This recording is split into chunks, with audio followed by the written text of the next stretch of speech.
నమస్తే welcome to MLA 2024 నేను సునీల్ రాయలసీమలో ఆసక్తికరమైన పోరు జరుగుతున్న నియోజకవర్గాల్లో పెనుకొండ ఒకటి మొదటి నుంచి టీడీపీ కంచుకోటగా ఉన్న ఈ స్థానంలో గత ఎన్నికల్లో వైసీపీ జెండా ఎగిరింది ప్రత్యర్థిని బట్టి అభ్యర్థుల మార్పు చేస్తుండటంతో ఏపీ రాజకీయాలు మరింత రసవత్తరంగా మారనున్నాయి ఈసారి ఇక్కడ వైసీపీ కూటమి ఇద్దరు మహిళా అభ్యర్థులనే బరిలో నిలిపారు వైసీపీ మంత్రి కురబ సామాజిక వర్గానికి చెందిన ఉషాశ్రీ చరణ్ను ఇక్కడి నుంచి బరిలో నిలపగా టీడీపీ కూటమి కూడా కురబ సామాజిక వర్గానికే చెందిన సవితమ్మను పోటీలో దింపారు ఒకే సామాజిక వర్గానికి చెందిన ఇద్దరు మహిళలు ప్రధాన రాజకీయ పార్టీల నుంచి బరిలో దిగుతుండటం ఇప్పుడు చర్చనీయాంశంగా మారింది దీంతో అందరి చూపు పెనుకొండ నియోజకవర్గం వైపు మళ్లింది పెనుకొండలో జెండా పాతేది ఎవరు టేక్ ఎ లుక్ ఎలక్షన్ 24లో భాగంగా ఈరోజు పెనుగొండ నియోజకవర్గం గురించి తెలుసుకుందాం. ముఖ్యంగా పెనుగొండ నియోజకవర్గానికి ఘనమైన చరిత్ర ఉందని చెప్పవచ్చు. శ్రీకృష్ణదేవరాయలు పెనుగొండను పాలించినట్లయితే చరిత్ర చెప్తుంది. అలాంటి శ్రీకృష్ణదేవరాయలు పాలించిన పెనుగొండలో రాజకీయం కూడా అంతే రసవత్తరంగా ఉంటుంది. అయితే 1994 నుంచి 2009 వరకు ఇక్కడ పరిటాల కుటుంబమే పెనుగొండకు పూర్తిగా ఆధిపత్యం ప్రదర్శించారు. ముఖ్యంగా పరిటాల రవీంద్ర 1994లో రాజకీయ రంగ ప్రవేశం చేసినప్పటి నుంచి 2005 పరిటాల రవీంద్ర మరణించేంత వరకు పరిటాల రవీంద్ర ఇక్కడ 2 సార్లు ఎమ్మెల్యేగా గెలవడం జరిగింది. అలాగే పరిటాల రవీంద్ర మరణ అనంతరం పరిటాల సునీత రాజకీయ రంగ ప్రవేశం చేసి ఆమె కూడా 2 సార్లు ఇక్కడ నుంచి ప్రాతినిధ్యం వహించి ఎమ్మెల్యేగా విజయం సాధించిందని చెప్పవచ్చు. అయితే ముఖ్యంగా 2009 నియోజకవర్గాలు బైబర్గేషన్ తర్వాత పరిటాల కుటుంబం ప్రాప్తాడికి వెళ్ళిపోగా అక్కడి నుంచి తర్వాత ఇక్కడ తెలుగుదేశం పార్టీ జిల్లా అధ్యక్షుడు పార్థసారథి 2 సార్లు ఇక్కడి నుంచి కూడా ఎమ్మెల్యేగా జరిగింది. ముఖ్యంగా చూసుకుంటే తెలుగుదేశం పార్టీకి పెట్టని కంచుకోట పెనుగొండని చెప్పవచ్చు. అలాంటి పెనుగొండ 2019లో వైఎస్ఆర్సీపీ చేతిలో ఓటమి చూసింది. ముఖ్యంగా ఇప్పుడు 2024 ఎలక్షన్లు చూసుకుంటే ఇక్కడ పార్థసారథికి అయితే టికెట్ అయితే నిరాకరించింది తెలుగుదేశం పార్టీ అధిష్టానం. అలాగే ఇక్కడ కురవ సామాజిక వర్గానికి చెందిన సవితమ్మకు అయితే టికెట్ కేటాయించారు. అలాగే ఇక్కడి నుంచి 2019లో వైఎస్ఆర్సీపీలో గెలిచిన శంకర్ నారాయణకు కూడా ఇక్కడి నుంచి టికెట్గా అయితే నిరాకరించి ఆయన కూడా అనంతపురం పార్లమెంటు అభ్యర్థిగా ప్రకటించడం జరిగింది. అయితే 1994 నుంచి 2009 వరకు ఇక్కడ పరిటాల కుటుంబమే పెనుగొండకు పూర్తిగా ఆధిపత్యం ప్రదర్శించారు. ముఖ్యంగా పరిటాల రవీంద్ర 1994లో రాజకీయ రంగ ప్రవేశం చేసినప్పటి నుంచి 2005 పరిటాల రవీంద్ర మరణించేంత వరకు పరిటాల రవీంద్ర ఇక్కడ 2 సార్లు ఎమ్మెల్యేగా గెలవడం జరిగింది. అలాగే పరిటాల రవీంద్ర మరణ అనంతరం పరిటాల సునీత రాజకీయ రంగ ప్రవేశం చేసి ఆమె కూడా 2 సార్లు ఇక్కడ నుంచి ప్రాతినిధ్యం వహించి ఎమ్మెల్యేగా విజయం సాధించిందని చెప్పవచ్చు. అయితే ముఖ్యంగా 2009 నియోజకవర్గాలు బైబర్గేషన్ తర్వాత పరిటాల కుటుంబం ప్రాప్తాడికి వెళ్ళిపోగా అక్కడి నుంచి తర్వాత ఇక్కడ తెలుగుదేశం పార్టీ జిల్లా అధ్యక్షుడు పార్థసారథి 2 సార్లు ఇక్కడి నుంచి కూడా ఎమ్మెల్యేగా జరిగింది. ముఖ్యంగా చూసుకుంటే తెలుగుదేశం పార్టీకి పెట్టని కంచుకోట పెనుగొండని చెప్పవచ్చు. అలాంటి పెనుగొండ 2019లో వైఎస్ఆర్సీపీ చేతిలో ఓటమి చూసింది. ముఖ్యంగా ఇప్పుడు 2024 ఎలక్షన్లు చూసుకుంటే ఇక్కడ పార్థసారథికి అయితే టికెట్ అయితే నిరాకరించింది తెలుగుదేశం పార్టీ అధిష్టానం. అలాగే ఇక్కడ కురవ సామాజిక వర్గానికి చెందిన సవితమ్మకు అయితే టికెట్ కేటాయించారు. అలాగే ఇక్కడి నుంచి 2019లో వైఎస్ఆర్సీపీలో గెలిచిన శంకర్ నారాయణకు కూడా ఇక్కడి నుంచి టికెట్గా అయితే నిరాకరించి ఆయన కూడా అనంతపురం పార్లమెంటు అభ్యర్థిగా ప్రకటించడం జరిగింది.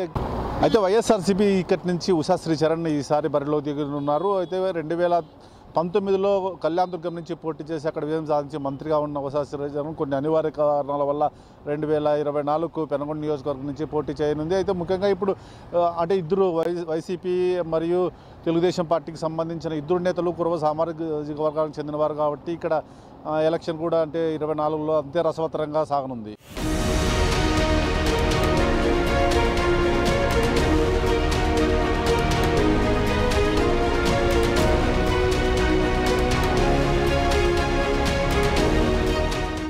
ఎన్నికలు సమీపిస్తున్న కొద్దీ అనంతపురం జిల్లాలో రాజకీయాలు సమీకరణాలు శరవేగంగా మారిపోతున్నాయి. ఒకే సామాజిక వర్గానికి చెందిన ఇద్దరు మహిళలు ప్రధాన రాజకీయ పార్టీల నుంచి బరిలో దిగుతుండడం ఆసక్తిని రేపుతోంది. పెనుగొండలో తన సత్తా ఏంటో చూపించాలని సిట్టింగ్ ఎమ్మెల్యేను కాదని కళ్యాణదుర్గం నుంచి మంత్రి ఉషాశ్రీని పెనుగొండకు మార్చారు. దీంతో ఆమెకు పోటీగా సవితమ్మను టీడీపీ అధిష్టానం బరిలోకి దింపింది. నియోజకవర్గంలోని ఇద్దరూ పోటాపోటీగా ప్రచారం చేస్తున్నారు. ఒకరి తప్పులను ఒకరు ఎత్తి చూపిస్తూ ప్రచారంలో దూసుకుపోతున్నారు. గెలుపు నాదే అంటే నాదే అంటూ ఇరు పార్టీల అభ్యర్థులు ధీమాను వ్యక్తం చేస్తున్నారు.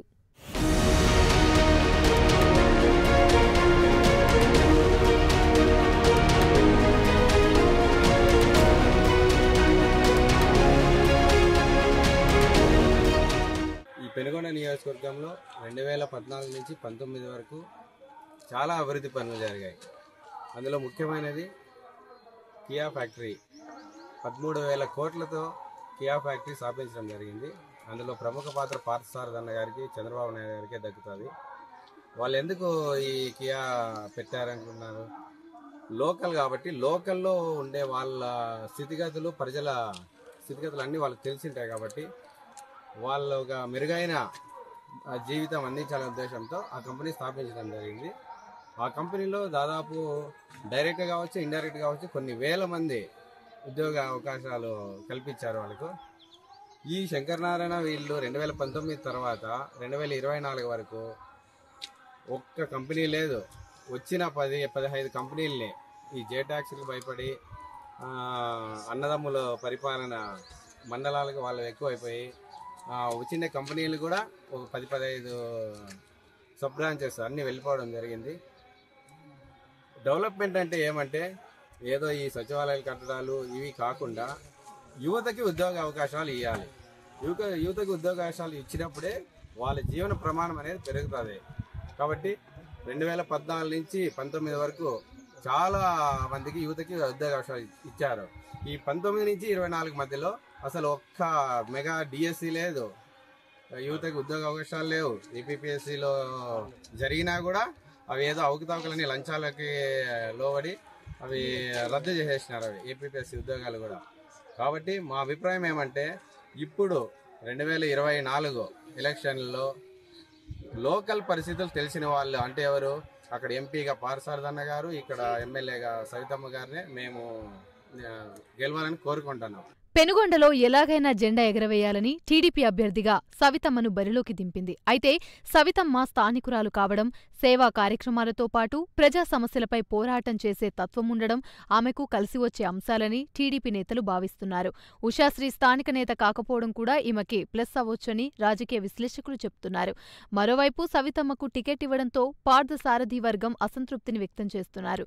దీంతో ఎన్నికల్లో సహకరిస్తారో లేదో అనే సందేహాలు కూడా ఉన్నాయి. ఇవే కాకుండా పార్టీలో తీవ్రస్థాయి అంతర్గత విభేదాలు స్టార్ట్ అవ్వడం మైనస్గా చెప్పవచ్చు. అయితే వైసీపీపై ఉన్న వ్యతిరేకత సవితమ్మను గెలిపిస్తుందని టీడీపీ నేతలు అంటున్నారు. ఎవరు సహకరించినా సహకరించకపోయినా పెనుగొండలో ఈసారి గెలుపు నాదే అని టీడీపీ అభ్యర్థి ధీమాను వ్యక్తం చేస్తున్నారు.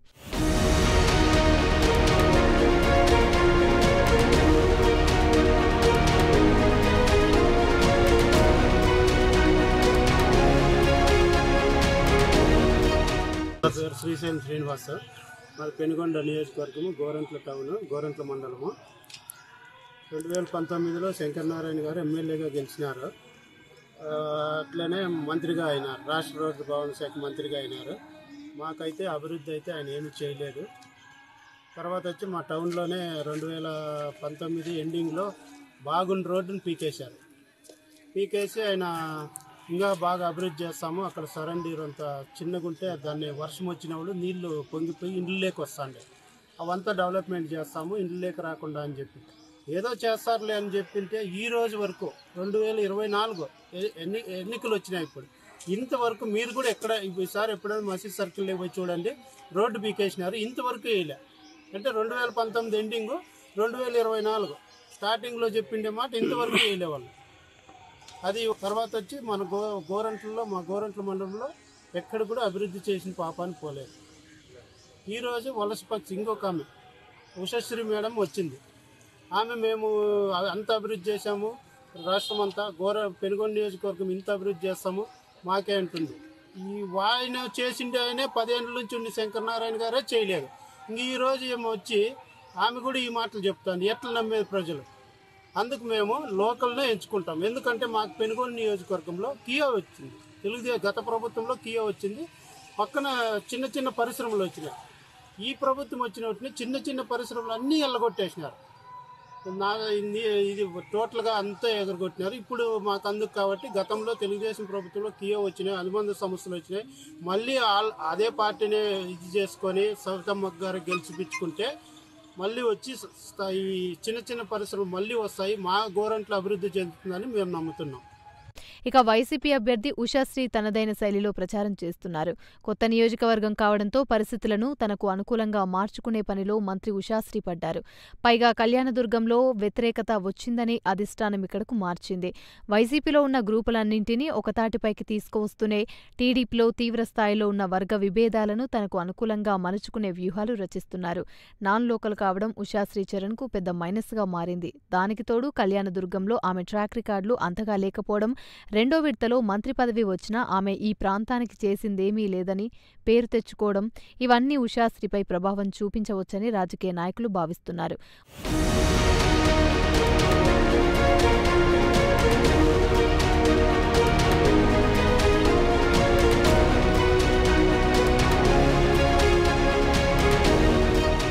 మొత్తానికి పెనుగొండలో రాజకీయాలు హాట్గా మారాయి.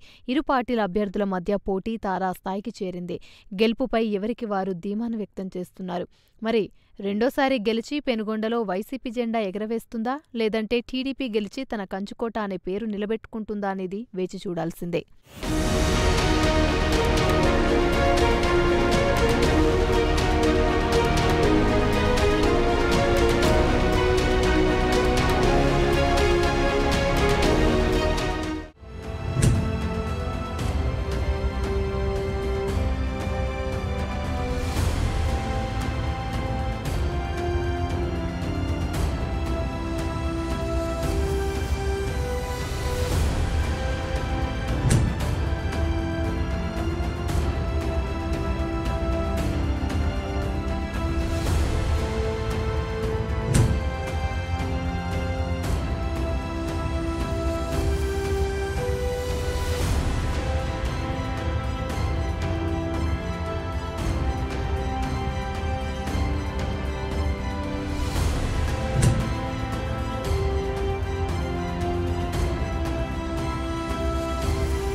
అయితే మనం ఓటర్ల మాటల్లో కూడా విన్నాము. 2019లో ఇక్కడి నుంచి విజయం సాధించిన శంకర్ నారాయణ కేవలం తన కుటుంబాభివృద్ధి కోసమే పాటుపడ్డాడు తప్పిస్తే నియోజకవర్గ అభివృద్ధికి ఎక్కడే కానీ ఆయన చొరవ చూపలేదని అయితే అంటున్నారు. అలాగే తెలుగుదేశం ప్రభుత్వ హయాంలో 2014లో కియా పరిశ్రమ స్థాపించడం ద్వారా ఇక్కడ కొన్ని వేల మంది అయితే జీవనం సాధిస్తున్నారు. అలాంటిది 2019 నుంచి వైసీపీ ప్రభుత్వంలో ఒక కంపెనీ కూడా ఇక్కడికి అయితే తీసుకురాలేదని అంటున్నారు. అలాగే వచ్చిన కంపెనీలను కూడా వీళ్ళు కమిషన్ల కోసం భయపడి వెళ్ళిపోవడం అయితే జరిగిందని అయితే ఓటర్లు అంటున్నారు. వచ్చే ఎన్నికల్లో మేము ఖచ్చితంగా తెలుగుదేశం పార్టీ అభ్యర్థి సవితాకి ఇక్కడ ఓటేసి అయితే మరోసారి తెలుగుదేశం పార్టీని గెలిపించుకుంటాము, తెలుగుదేశం పార్టీ వస్తేనే ఇక్కడ అభివృద్ధి అయితే చెందుతుందని అయితే ఓటర్ల మాటల్లో కూడా విన్నాం. అయితే 2024లో ప్రజలు ఎవరికి మద్దతు తెలుపుతున్నారనే అంశాల గురించి మనము ప్రజల నోటంటే ఓటరి నాడి మనము వారి ద్వారా